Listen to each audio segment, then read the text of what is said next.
Students, স্ক্রিনে লক্ষ্য করো, replace bad habits with positive ones.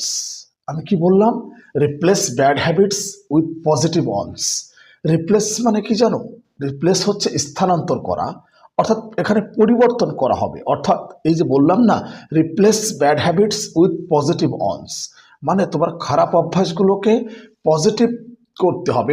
Replace bad habits with positive ones মানে খারাপ অভ্যাসগুলোকে ভালো অভ্যাসে পরিণত করতে হবে, খারাপ অভ্যাসগুলোকে ভালো অভ্যাসের দিকে নিয়ে যেতে হবে। Replace bad habits with positive ones. তার পরের বাক্যটা দেখো, surround yourself with positive people and ideas. Surround yourself, surround মানে হচ্ছে নিজের চারিদিকে, চারিদিকে সারাউন্ড ইউর সেলফ নিজেকে সমৃদ্ধ করা, নিজের চারিদিকে surround yourself with positive people, সবসময় পজিটিভ মানুষকে রাখতে হবে, অ্যান্ড আইডিয়াস পজিটিভ মানুষ এবং পজিটিভ ধারণা।